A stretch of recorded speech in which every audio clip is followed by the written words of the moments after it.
Well, hello everyone. It's Just Dwayne. Let's talk some gear.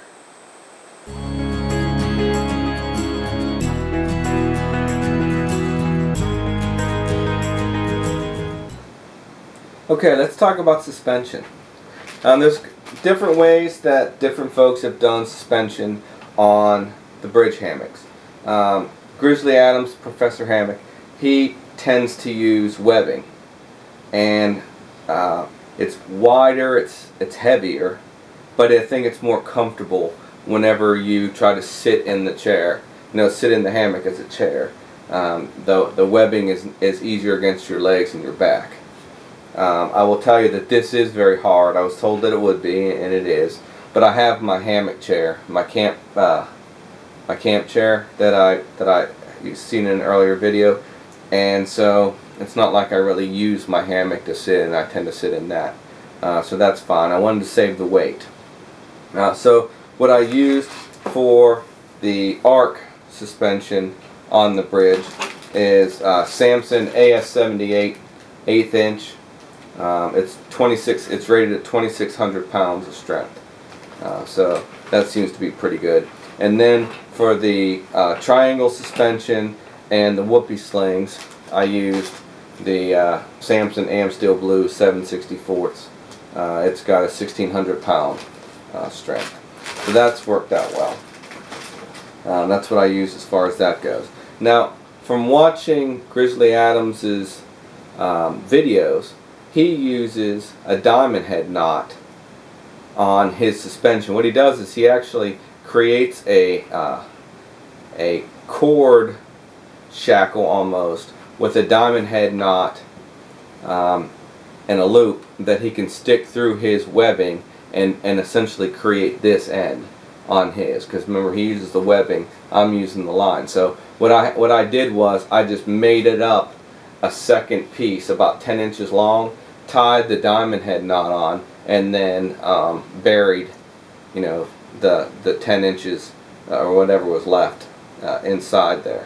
So I've been told on the diamond head knot, make sure you wait until you've loaded it a couple of times before you trim up the ends, because as it tightens up, it'll pull those down a little bit. So I'll probably leave those for now. You may see me 10 years from now with them, so who knows.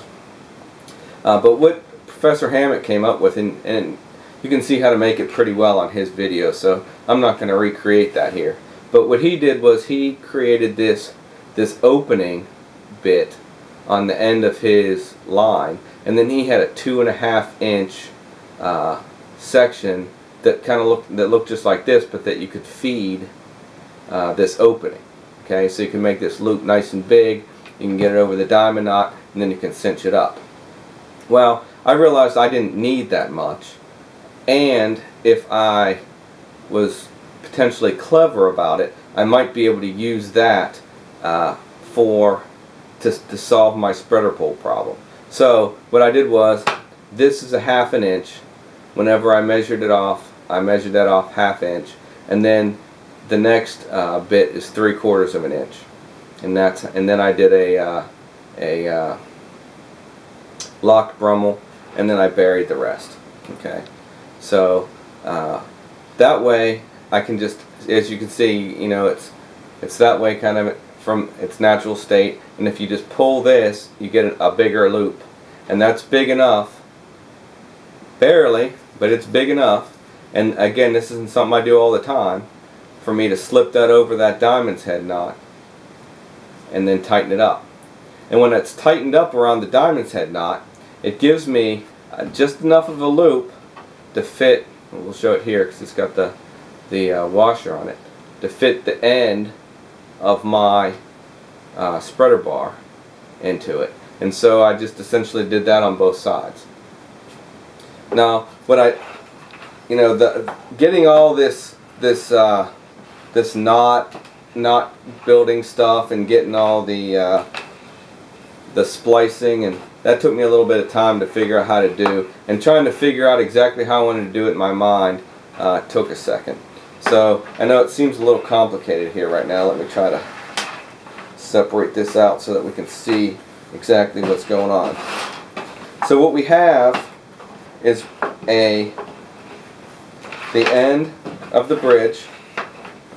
Okay, you have the end of the bridge, and the spreader bars would go between these 2 points as I demonstrated. Okay, and then you come up to the top of your triangle. Now you have to be careful because the top of your triangle has to have a point that you can secure such that the center stays in the center of your triangle.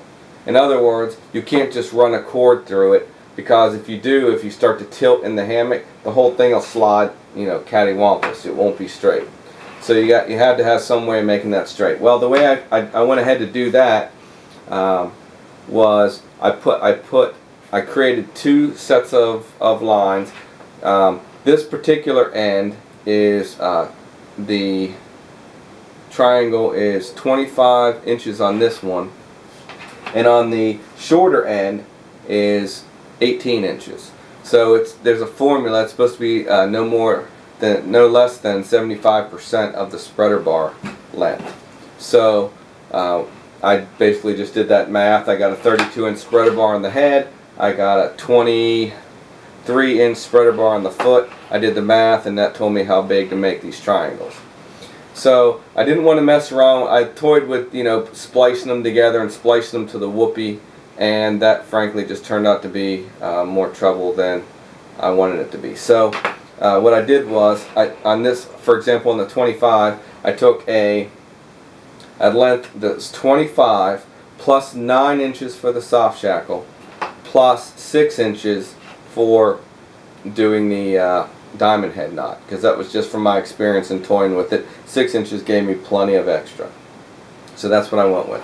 So I'd cut for this side, I did 40 inches. I'd cut 40 inches off. I'd mark 9 inches. I'd do the soft shackle, and then I'd do the other one. And then once they were done, I stuck a pin in the ends of the 2 so they'd be the same, and I measured them off to in this case 25 inches and made a mark on my cord, and then I tied off the diamond's head knot.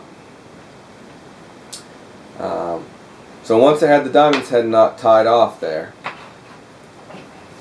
the triangle was completed. And then I just did the same soft shackle business. Instead of a regular whoopee sling, I just made the whoopee sling with the same soft shackle kind of mentality, so I could just take it on and off. But see, the other reason I like the soft shackles is, in my case, I don't want to mess around with all this connectivity when I'm out on the trail. I plan to put it inside my hammock python, just like I did my gathered end hammock, slide it off, and everything will just be there. So you see I have the whoopee sling attached and the ridge line. In this case, on this side, it's lark's headed, and it's already attached and it's already sized to the right length. So while it looks like a big mess right now, you saw it when it was up. Everything kind of works pretty smoothly, and so I don't have to change anything on suspension. Again, I did, on the end of the whoopee sling,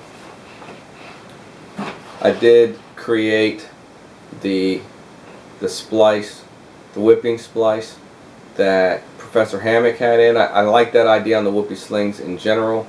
It also works instead of having a bead like I have on my other whoopee slings to keep you from pulling it into the berry. This one is wrapped around. It's actually got lines that go between the 2 strands, so it won't let you go down into the berry. It will block it. And again, I picked a yellow one. I used Lash It for I used Lash It 1.75, Lash It for the ridge line, and also for the whipping knot, for all the whipping knots except this one. And for this one I had some Dyneema 1.75, and I basically just did it because it was yellow, so I'd know what side was the head end. Alright, well, let's check the weight on this thing. For convenience, what I'm going to do is I'm going to put it inside a bag so that we can get a good weight. So I'm going to go ahead and tear that out. So now we see that the bag weighed 0.8 ounces. Now I'll just take the hammock and stick it inside the bag. Now this is the hammock and all the suspension lines.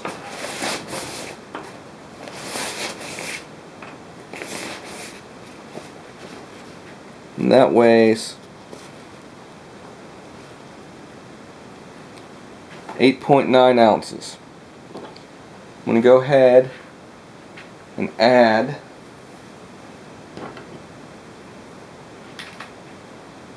one side, so at 9.4. So if I added the other side of the spreader bar materials, it'd be 9.8 ounces. So we're looking at 9.8 ounces for the whole system.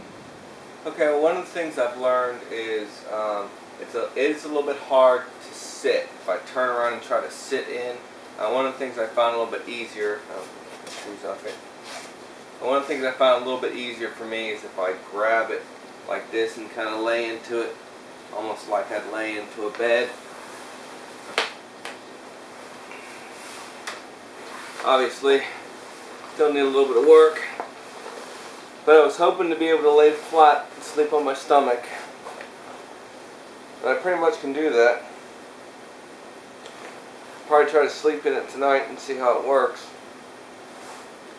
I am afraid that ultimately this fabric's going to fail. Looks like I'm getting some stretching on the seams towards the middle on the one side.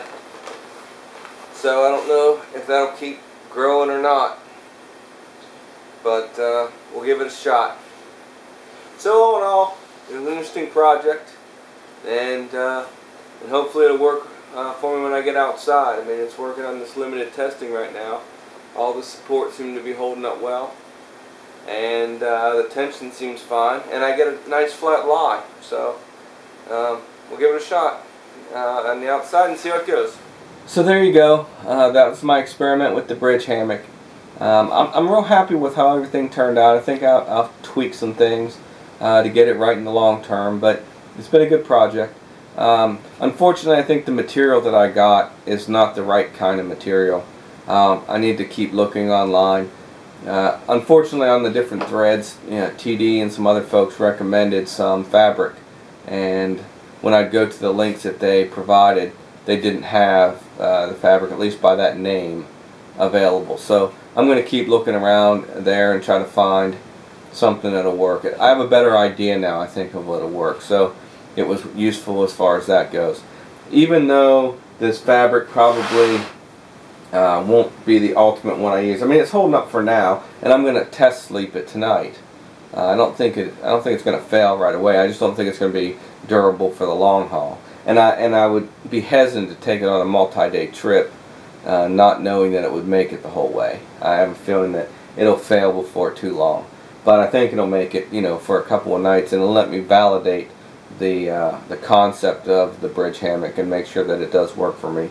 And all the work that I've done won't be wasted, because when I get the new material, I'll have to recut and re-sew the hammock body, but the rest of the lines and the rest of the system, I'll just transfer over to that new one, so it should be fine.